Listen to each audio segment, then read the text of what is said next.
एक गरीब लड़की की प्रेम कहानी। एक अमीर लड़का था, उसे एक गरीब लड़की से प्यार हो गया। वे एक गरीब मजदूर की बेटी थी और वे बहुत सुंदर भी थी। मजदूर की बेटी सुंदर होने के साथ साथ समझदार भी थी। एक दिन लड़के ने उस लड़की से कहा, मैं तुमसे बहुत प्रेम करता हूँ और तुमसे शादी करना चाहता हूँ। बहुत सोचने के बाद उस लड़के को शादी से इनकार कर दिया, क्योंकि वे सिर्फ गरीब घर में ही रिश्ता रखना चाहती थी। कुछ दिनों बाद लड़के ने लड़की के माँ बाप से बात की और उस लड़की को समझाया। बहुत समझाने के बाद वो लड़की मान गई और उन दोनों की शादी हो गई।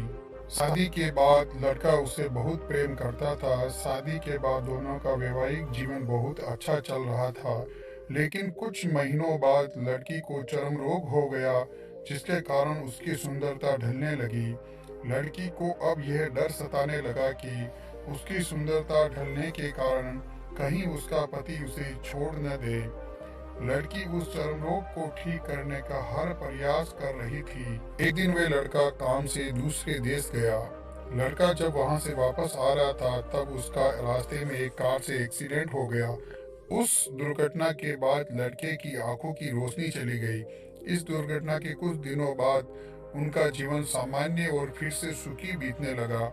वे लड़की चर्म रोग की वजह से कमजोर और बदसूरत हो गई, लेकिन पति अंधा होने के कारण उनका जीवन ठीक से चलता रहा और दिखाई न देने के कारण उसका पति उससे पहले की तरह प्रेम करने लगा। कुछ वर्ष बाद बीमारी के कारण उस लड़की की मौत हो गई।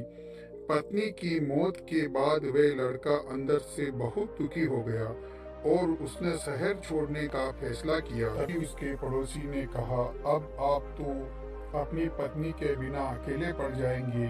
वे आपका काफी अच्छे से ध्यान रखती थी।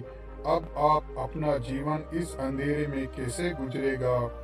तब उस लड़के ने उसके पड़ोसी से कहा, मैं कभी अंधा ही नहीं था, लेकिन ये सोचकर अंधा होने का नाटक करता रहा कि कहीं मेरी पत्नी को उसकी बीमारी और बदसूरती के कारण यह न लगे कि उससे मैं प्रेम नहीं करता। इसलिए मैं इतने सालों तक बिना कुछ कहे अपनी पत्नी की खुशी के लिए अंधा बना रहा। लड़के की बात सुनकर पड़ोसी की आंखों से आंसू छलक आए और वे लड़का वहां से चला गया। कहानी से सीख, प्रेम मन से होता है, तन से नहीं।